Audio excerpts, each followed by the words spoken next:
When will Florida State be back? MarkRogersTV, the voice of college football, breaking down the ACC schedules. Of course, they are revised from the original and typical 8-game format with 4 non-conference games split into the Atlantic and Coastal divisions. No divisions this year. Notre Dame comes in as the 15th team, and you've got 10 non-conference games or 10 conference games with 1 non-conference games for most of the teams in the ACC unless that game was canceled.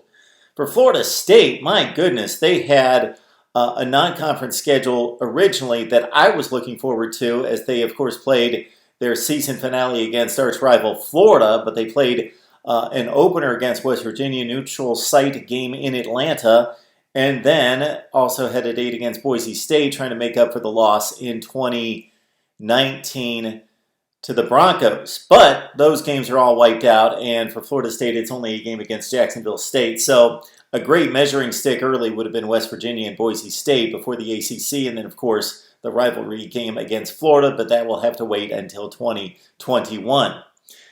Please like, comment, share the videos on social media. So I say that because there are people out there that follow you on social media, Facebook, Twitter, other platforms, who have no idea that we're here at the Voice of College Football, delivering college football content for you each and every day, and therefore you could clue them into what's going on here. Get them set for the 2020 season. Let them know that the Voice of College Football is here. And you subscribe, of course, to hit the bell for the notifications to know when we're going live, which is just about every day.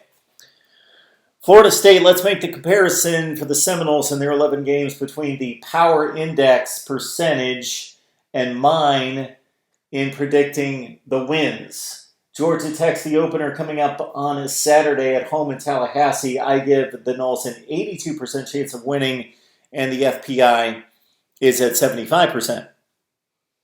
At Miami, this is a curious statistic for me. The FPI, in a season in which Miami and Florida State were generally the same team. They both went 6-6. They lost bowl games, but Miami won the game in Tallahassee 27-10.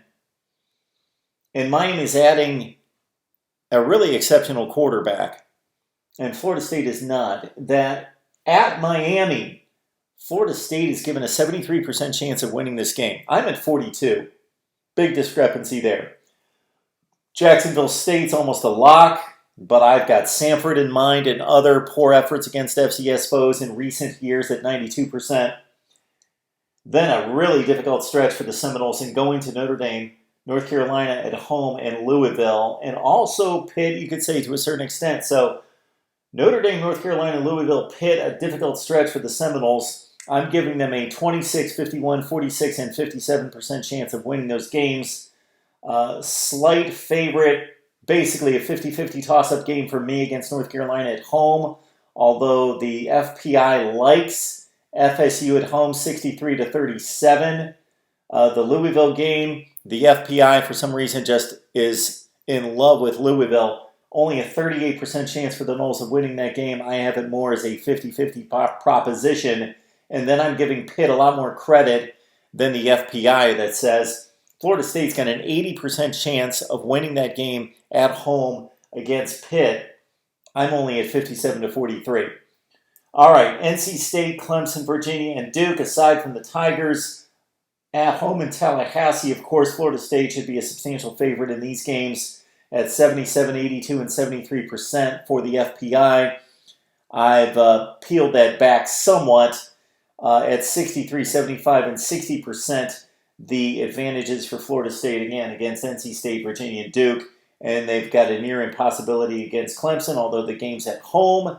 And I do give the Noles a fighting shot at 14% against 86% for Clemson.